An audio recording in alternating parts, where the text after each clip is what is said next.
At age 19, Sarah Rhienertsen has won dozens of awards and medals in races all over the world. Those who know her say it's partly her drive, partly her talent, and partly some very advanced technology. She runs on a prosthetic leg. Sarah was born with a condition which stunted the growth of her left leg. When she was 7, her doctors decided to amputate. And I think I was very upset when it was actually happening. Like, oh my gosh, they're taking more of my leg away, and I'm already missing part of my leg. They're going to take what I have away from me. But her doctors and her parents explained that she would be able to get a better prosthesis, one which would make walking easier, as well as allow her to bend her knee. Better, at that time, was a heavy leg attached by a belt, which pinched, and it had a rubber foot. I don't know how much it weighs, but when I was 7 years old, this felt like a lot.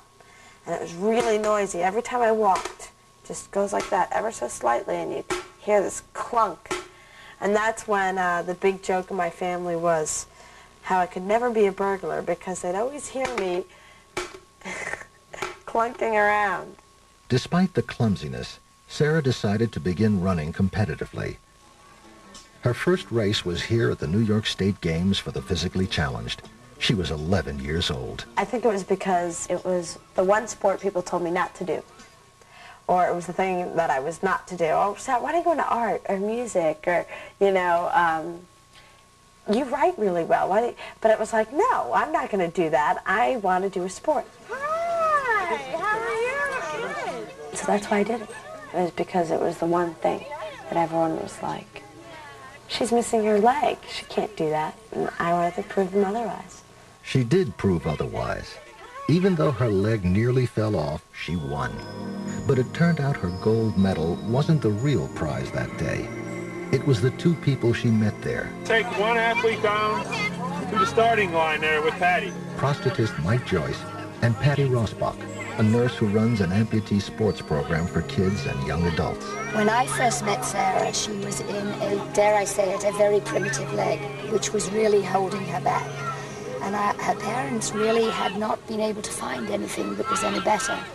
And I think that finding better technology for her was one of the big leaps in her progress. Now, Mike Joyce and Patty Rossbach urge on young kids with prosthetic legs running toward a track finish line. A 4-year-old boy leads the way. They were talking about the suction socket. I wouldn't have to wear a belt. They were talking about these knees, these hydraulic knees that would like adjust the activity that I was going to do. They were talking about these feet that would give me energy back and make me feel like I was springing, you know, instead of like using all my energy just to take one step. A young man with a similar foot dons rollerblades and skates off of a 6-foot-high jump. The foot they were talking about was the flex foot. Flex foot is made from carbon graphite, the same material developed by the aerospace industry. It's strong, yet light. It's bendable and behaves like a human foot, storing 95% of the energy that a person puts into it. So that means if I weigh 150 pounds and I step on my foot, I can actually store, 140 pounds of energy that I'm going to get out of the foot as I come off my toe. And that 140 pounds is going to push my leg and push me forward, as opposed to just sitting there behind me, waiting for me to pick it up and put it in front of me again. Van Phillip should know. He not only uses the flex foot, he invented it. After a water skiing accident, Van had stumbled along on an artificial foot made of wood and rubber. Movement was slow, tiring, and painful.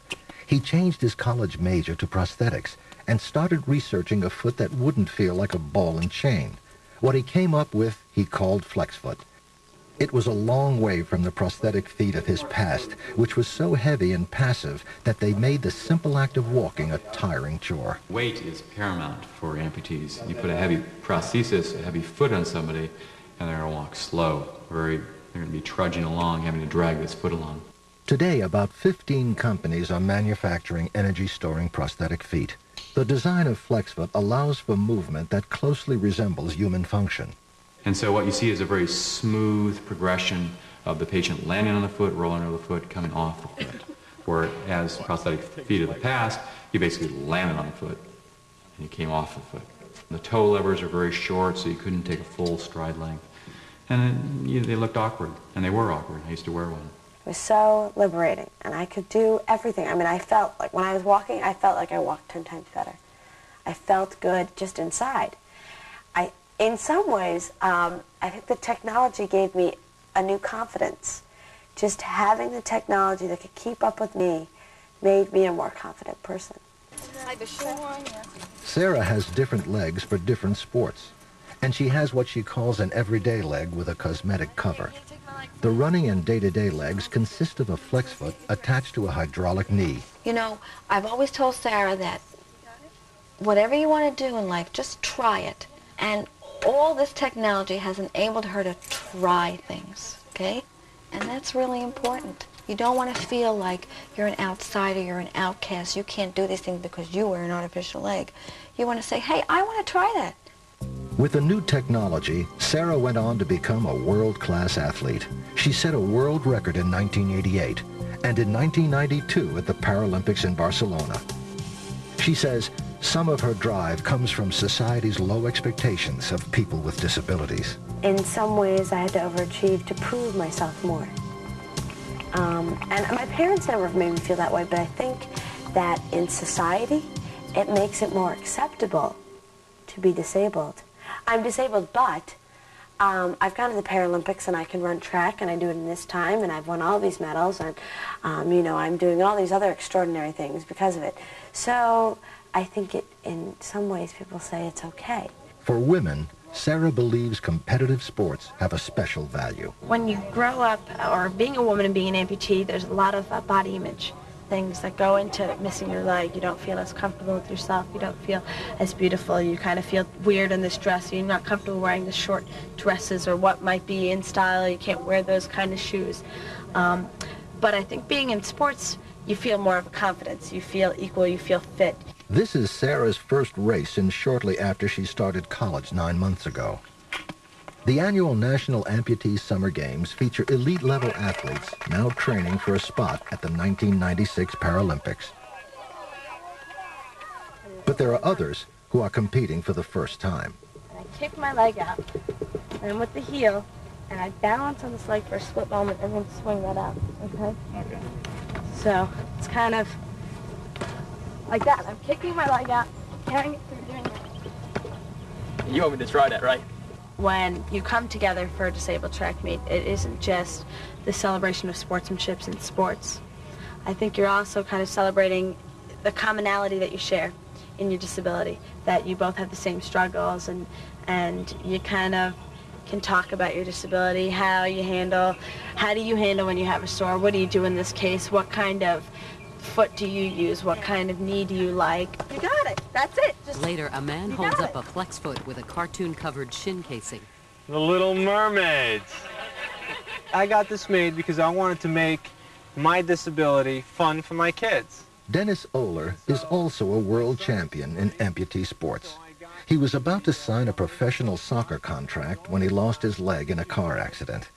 He thought his athletic career was over. Then he saw people like himself running competitively.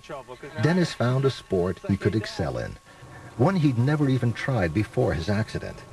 This was not what he thought having a disability was all about. Now he tries to raise the expectations of kids who are amputees. This is the moose. He holds his hands like antlers beside his leg stump. He tells them how he trained with Olympian Carl Lewis, running just 1.8 seconds slower than Lewis at the 1988 Paralympics. And that's going to kick my leg out. So I'm using my hydraulic knee, yes, but not really as much as I'm using the housing unit. He gives running clinics with his business partner Todd Schaffhauser, who in 1989 set a world record for above-the-knee amputees in the 100-meter dash. I don't have to say anything. You can line up a group of 100 amputees who have never run before in their life, and you put Todd and myself out there and just run past them, you just see the expression, the way people light up. It's like the sky opens up and the sun comes out, and it's just like, my life is going to be okay. A young man from Poland couldn't understand Todd and Dennis's words, but he understood perfectly what they could do. Does he want to run? The Polish young man nods. Dennis and Todd like to encourage kids to believe the Paralympics are within their reach. Paralympics. You. For Poland. Athletes keep setting new records there with continued advancements in technology. There was no way that I'd ever be able to run these kind of times on a conventional foot. And there's a bigger picture to that, too, because it's not just athletics. Oh, I'd love you to come down. It's in May. I mean, you're talking about giving somebody who lost a leg the ability to walk the way they walked before they lost their leg, and when they take a step and feel the bounce in the toe as they get off the toe, that's their foot back again. Some prosthetists believe the flex foot has too much energy storage for the non-athlete and like to recommend an alternative. But prosthetist Mike Joyce disagrees. He says 90% of his patients are not athletes. Like most of the amputee population, his average patient is older and has heart and circulation problems. He says that's the person who really needs a lot of energy storage. He needs it more than the athlete needs it. He needs the benefit of technology more than anybody else because he has diminished muscle and diminished energy to work with. So the more you can do for him, the better off you're helping him. Animal! 400, is that the first time you ever ran a 400? I bet you love that race, huh? Dennis hasn't competed in a year and is recovering from a back injury. 4 men with flex foot legs sprint down a track, pumping their arms. Their strides are smooth, agile, and powerfully fast. Dennis finishes second. So he doesn't do as well as he'd hoped in the National Amputee Games, but he still wins a gold medal in his class. Are we faster than the majority of people in the United States and around the world? No question. Are we at 95%? No question. Is there 5% of the people out there that are faster than us, like Carl Lewis's and other people? No question. And we'll never probably be at that level. To be slower than only 5% of the population out there, that's not bad considering you're missing your leg or missing both your legs. Sarah gets ready with a last-minute tune-up. In this 100-meter dash, she will have to run in the same heat with a 10-year-old boy and the only other woman entered. She's a below-the-knee amputee, which gives her an advantage, so they will not be competing against each other. Each is in a different class. The older woman takes the lead, sprinting at top speed. Sarah runs second, swinging her arms and driving her jointed flex foot forward. The young boy trails third. Her face flushed crimson, Sarah speeds to the finish line, squeezing her eyes shut as she bounds across it. Sarah comes across the finish line, not realizing how well she's done. Still the fastest AK in the world, 18.5. That beats your world record, right? Her boyfriend greets her with a hug. Tired. I wasn't expecting to do real well coming down here, and I feel kind of shocked, but happy. Later, she strides to an award platform. When you have a physical disability, you feel like the Jamaica that wants to go to the Winter Olympics. And everyone's saying, no, you can't. Well, you're crazy. You've never seen snow. You don't know what it's like. And you're right. I've never lived in an able-bodied world. I don't know how you do the things you do. But this is what I know. And this is how I'm going to do it. And I'm going to make it. With a medal around her neck, Sarah smiles brightly. A new title appears, Reinventing the